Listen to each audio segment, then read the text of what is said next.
तो दोस्त आज आईपीएल 2026 का तीसरा मुकाबला और अब तक का सबसे ज्यादा सांस रोक देने वाला महामुकाबला आज आईपीएल इतिहास की दो बड़ी टीमें चेन्नई सुपर किंग और राजस्थान रॉयल्स के बीच राजस्थान के बरसपरा क्रिकेट स्टेडियम में खेला गया। ऐसे मुकाबले की शुरुआत हुई राजस्थान रॉयल्स के कप्तान रियान पराग टॉस जीतने को लेकर। जी हाँ दोस्त, इस रोंगटे खड़ा कर देने वाला महामुकाबले में कप्तान राजस्थान के रियान पराग ने टॉस जीता और पहले गेंदबाजी करने का फैसला किया और विपक्षी टीम चेन्नई सुपर किंग को पहले बल्लेबाजी करने के लिए आमंत्रित किया। फिर मुकाबले का शुरुआत हुआ रनों के बारिश के इरादे से मैदान पर उतरे ऋतुराज गायकवाड़ और संजू सैमसंग ओपनिंग बल्लेबाजी करने के लिए मैदान पर उतरे। तो दोस्त इन दोनों ही बल्लेबाजों के कंधे के ऊपर इस महामुकाबले में इन दोनों ही बल्लेबाजों को इस विस्फोटक शुरुआत दिलाने की बहुत ज्यादा उम्मीद थी। तो वही दोस्त राजस्थान रॉयल्स की तरफ से पहला ओवर डालने जोफ्रा चौड़ तो इन्होंने पहली दूसरी तीसरी और चौथी गेंद पर बेहतरीन गेंदबाजी और सटीक लाइन लेंथ पर गेंदबाजी की, लेकिन इनकी पांचवी गेंद पर संजू सैमसंग को एक इनसाइड एज का चौका मिल गया और संजू सैमसंग ने आज अपने खाते एक बेहतरीन चौका से खोला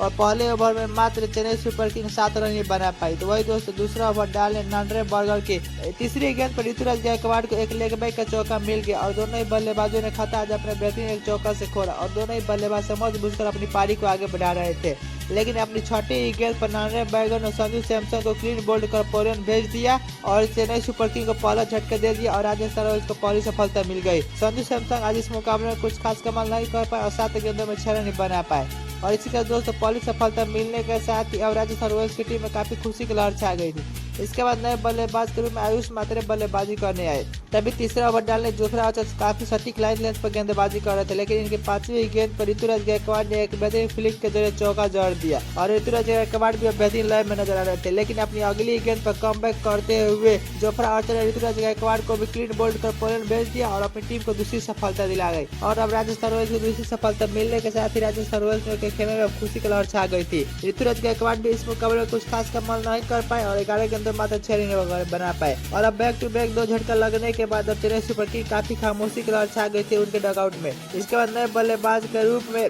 मैथ्यू शॉर्ट्स बल्लेबाजी करते वही दोस्त चौथा ओवर डालने आए नांड्रे बर्गर ने अपनी पहली गेंद पर आयुष मात्रे को विकेट कीपर बल्लेबाज ध्रुव जुरेल का तुक्का झटका पर भेज दिया और अपनी टीम को तीसरी सफलता दिला दी और बैक टू बैक विकेट गिरने के साथ ही अब चेन्नई सुपर किंग आयुष मात्रे आज अपना खाता भी नहीं खोल पाए। इसके बाद नए बल्लेबाज के रूप में सरफराज खान बल्लेबाजी करने आए। तभी सरफराज खान ने इसी ओवर के चौथी गेंद पर एक बेहतरीन फुल शॉट के जरिए चौका जड़ दिया तो अगली गेंद पर फिर से एक बेहतरीन छक्का देखने को मिला स्क्वायर लेके दिशा में सरफराज खान के बल्ले से और सरफराज खान अब बेहतरीन लाइन में नजर आ रहे थे और बेहतरीन बल्लेबाजी कर रहे थे और 3 विकेट गिरने के साथ ही अब यहाँ पर दोनों बल्लेबाज क्रीज पर सरफराज खान और इनका साथ दे रहे थे मैथ्यू शॉर्ट्स। तो वही दोस्तों पांचवा ओवर डालने फिर से ब्रजेश शर्मा ने काफी सटीक गेंदबाजी की, लेकिन इनके छठी गेंद पर सरफराज खान ने एक बेहतरीन चौका जड़ दिया लेग साइड के दिला और सरफराज खान आज बेहतरीन लय में नजर आ रहे थे। तभी पावर प्ले का लास्ट छठा ओवर डालने संदीप शर्मा ने अपनी तीसरी गेंद पर मैथ्यू शॉर्ट्स को यशस्वी जायसवाल का तकिया चटका प्ले भेज दिया और अपनी टीम को चौथी झटके सफलता दिला दी और चेन्नई सुपर किंग को पावर प्ले में 4 झटके लग गए।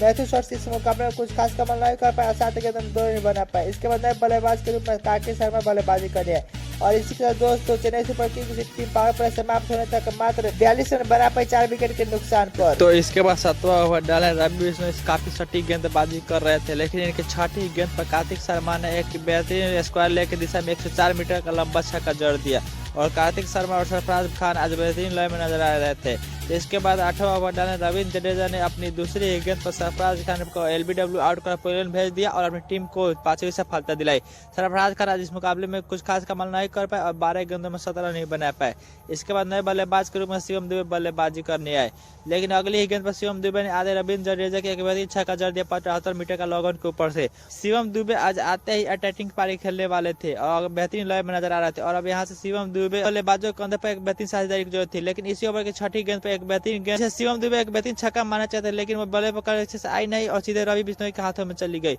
शिवम दुबे इस मुकाबले में कुछ खास कमाल नहीं कर पाए और 4 गेंदों मात्र 6 रन बना पाए। इसके बाद नए बल्लेबाज के रूप में जेबी ओबर्टन बल्लेबाजी करने आए और अब यहाँ से जेमी ओबर्टन और कार्तिक शर्मा के बीच साझेदारी की जरूरत थी ताकि चेन्नई सुपर किंग टीम को एक अच्छे टोटल तक पहुंचा सके। तभी 9वां ओवर डालने रवि बिश्नोई ने काफी सटीक गेंदबाजी की और एक भी बाउंड्री नहीं दी और दोनों ही बल्लेबाज अब सिंगल डबल से रन रोटेट कर रहे थे और रन बना रहे थे। तो इसके बाद 9वां ओवर डालने आए फिर से रवि बिश्नोई ने बेहतरीन गेंदबाजी की। तभी 10वां ओवर डालने रविंद्र जडेजा की 5वीं गेंद पर जेमी वार्नर ने एक बेहतरीन लॉग ऑफ के ऊपर से एक बेहतरीन छक्का जड़ दिया और अब यहाँ से दोनों ही बल्लेबाज काफी समझ बुझकर बल्लेबाजी करते अपनी पारी को आगे बढ़ा रहे थे। और इसी के साथ दोस्तों 10 ओवर की समाप्ति पर चेन्नई सुपर किंग टीम का स्कोर 17 रन हो गया 6 विकेट के नुकसान पर। तो वही इसके बाद 11वां ओवर डालने ब्रिजेश शर्मा ने अपनी तीसरी गेंद पर कार्तिक शर्मा को एलबीडब्ल्यू आउट कर पोलैंड भेज दिया और अपनी टीम 7वीं सफलता दिलाई। कार्तिक शर्मा इस मुकाबले में कुछ खास कमाल नहीं कर पाए और 15 गेंदों में 18 रन बना पाए। इसके बाद नए बल्लेबाज के रूप में नूर अहमद बल्लेबाजी करने और अब यहाँ से नूर अहमद और जेमी वार्नर के बीच एक साझेदारी को थी,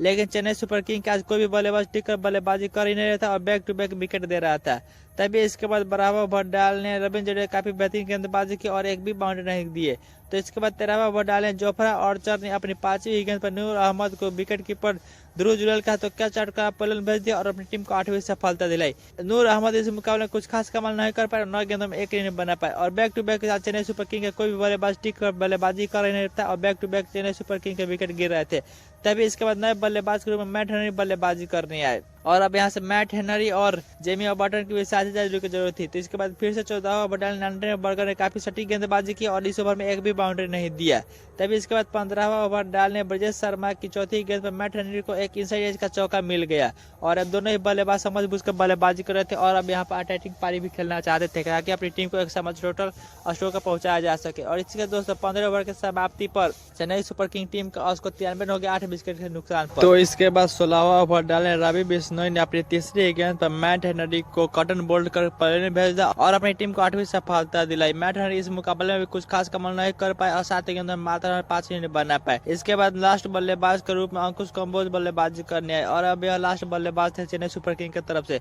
और अब यहाँ से इनके और जेमी वार्नर के बीच एक साझेदारी जो थी ताकि अपनी टीम को एक समझजनक स्कोर तक पहुंचाया जाए। तभी 17वां ओवर डालने जोफ्रा आर्चर की 5वीं गेंद पर जेमी वार्नर जो कि फुल टॉस थी उस पर एक बेहतरीन चौका जड़ दिए थर्ड मैन की दिशा में और जेमी वार्नर अब बेहतरीन लाइन में नजर आ रहे थे और ये भी अब समझ बुझकर बल्लेबाजी कर रहे थे और ज्यादातर स्ट्राइक अपने ऊपर ही रख रहे थे। तभी 18वां ओवर डालने संदीप शर्मा की पहली गेंद पर जेमी वार्नर ने एक बेहतरीन जो कि स्लोअर बॉल थी सामने की दिशा में एक चौका जड़ दिया और जेमी वार्नर बेहतरीन लाइन में नजर आ रहे थे। तो इसके बाद 19वां ओवर डालने एंड्रे बर्गर की दूसरी गेंद पर अंकुश कंबोज को एक फाइनल की दिशा में चौका मिल गया और दोनों ही बल्लेबाज अब अच्छी लाइन में नजर आ रहे थे और अपनी टीम को समझजनक टोटल तक पहुंचाने का काम कर रहे थे और अब तेजी से रन बना रहे थे। तो इसके बाद यानी पहली पारी का लास्ट ओवर यानी 20वां ओवर डालने या समिति पहली गेंद पर जेमी वार्नर ने एक बेहतरीन आउटसाइड मिड विकेट की दिशा में बेहतरीन छक्का जड़ दिया और यह बेहतरीन लाइन में नजर आ रहे थे और अब शानदार बल्लेबाजी कर रहे थे और 23 रन बनाया था क्योंकि यह लास्ट ओवर था। तो इसके बाद इसी ओवर की चौथी गेंद पर जेमी वार्नर से 2 रन लेने के चक्कर में रन आउट हो गए और इसी के साथ दोस्तों चेन्नई सुपर किंग 128 रन बना पाई और इसी के साथ दोस्तों अब यहाँ से राजस्थान रॉयल्स को जीतने के लिए इस मुकाबले को 129 रन की जरूरत थी। तो वही दोस्त इतना बड़ा लक्ष्य का पीछा कर रहे होते राजस्थान रॉयल की तरफ से यशस्वी जायसवाल और वैभव सूर्यवंशी। तो वही दोस्त चेन्नई सुपर किंग की तरफ से पहला ओवर डालना है मैट हेनरी। तो इन्होंने पहली और दूसरी गेंद तक काफी बेहतरीन गाली, लेकिन इनकी तीसरी गेंद पर वैभव सूर्यवंशी का एक कैच ड्रॉप हो गया और सीधा वह 4 रन के लिए चला गया। अब कैच ड्रॉप हो जाने के बाद सूर्यवंशी और खतरनाक लाइन में नजर आने लगे और अगली ही गेंद पर सूर्यवंशी ने एक बेहतरीन मिड विकेट के ऊपर से छक्का जड़ दिया और वैभव सूर्यवंशी लगातार अब तेजी से रन बना रहे थे। तो फिर इसी ओवर की छठी गेंद पर यशस्वी जायसवाल ने भी एक बेहतरीन चौका जड़ दिया फाइनल की दिशा में और पहले ओवर से दोनों ही बल्लेबाजों ने मिलकर टोटल 18 रन बनाए। तो इसके बाद दूसरा ओवर डालने खलील अहमद ने काफी बेहतरीन गेंदबाजी की, लेकिन इनकी छठी गेंद वैभव सूर्यवंशी जो कि बेहतरीन लाइन में नजर आ रहे थे उन्होंने पॉइंट की दिशा में एक बेहतरीन चौका जड़ दिया और दोनों ही बल्लेबाज अब तेजी से रन बना रहे थे अपनी टीम के लिए। तो इसके बाद तीसरा ओवर डालने फिर से मैट हेनरी की 5वीं गेंद पर वैभव सूर्यवंशी ने एक बेहतरीन थर्ड मैन की दिशा में छक्का जड़ दिया और वैभव सूर्यवंशी आज पूरी तरह से मैट हेनरी पर हावी होते हुए नजर आए। तभी दोस्तों इसके बाद चौथा ओवर डालने फिर से खलील अहमद की पहली गेंद पर यशस्वी जायसवाल ने एक बेहतरीन चौका जड़ दिया मिड विकेट के दिशा में और मानो ऐसे दोनों बल्लेबाज लग रहा था जैसे पावर प्ले में ही रन चेज कर देंगे। तो इसके बाद फिर से 5वां ओवर डालने अंकुश कंबोज की तीसरी और चौथी गेंद पर बैक टू बैक 2 बेहतरीन चौका देखने को मिला वैभव सूर्यवंशी के और वैभव सूर्यवंशी ऐसा मानो जैसे यशस्वी जायसवाल को कुछ समझ ही नहीं रहे थे और बेहतरीन लाइन में नजर आ रहे थे। तो फिर इसी ओवर की लास्ट गेंद छठी गेंद पर फिर से एक बेहतरीन छक्का देखने को मिला लॉगर के ऊपर से वैभव सूर्यवंशी को और वैभव सूर्यवंशी अब लगातार बेहतरीन लाइन में नजर आ रहे थे और अपनी टीम के लिए तेजी से रन बना रहे थे।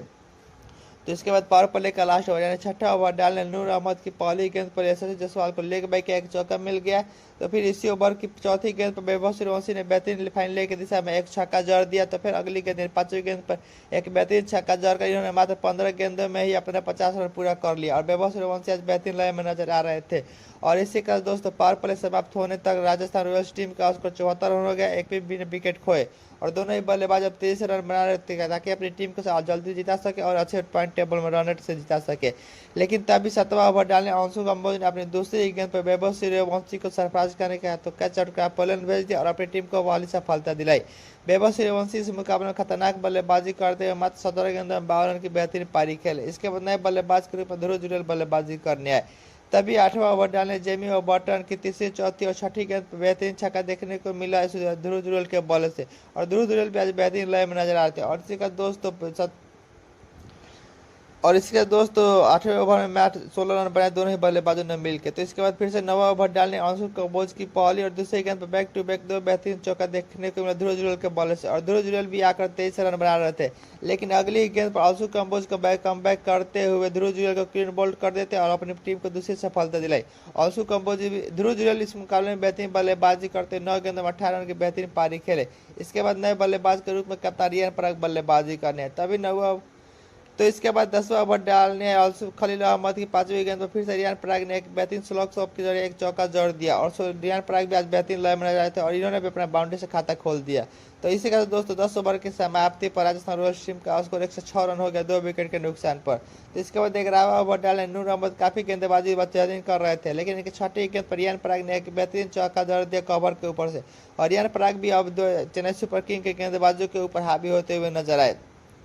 तो इसके बाद 12वां ओवर डालने मैट हेनरी की पहली गेंद पर यशस्वी जायसवाल ने एक बेहतरीन छक्का जड़ दिया क्लॉक्स और लॉन्ग ऑफ के ऊपर से और यशस्वी जायसवाल तो मानो आज ऐसा लग रहा था जैसे चेन्नई सुपर किंग के गेंदबाजों को समझ ही नहीं रहे थे। तो इसके बाद 13वां ओवर डालने मैट सॉस की पहली गेंद पर 1 रन लेके चेन्नई राजस्थान रॉयल्स से मुकाबले को जीत गई मात्र 12.1 ही ओवर में। और इसी के साथ दोस्तों राजस्थान रॉयल्स ने इस मुकाबले को 8 विकेट से अपने नाम कर लिया।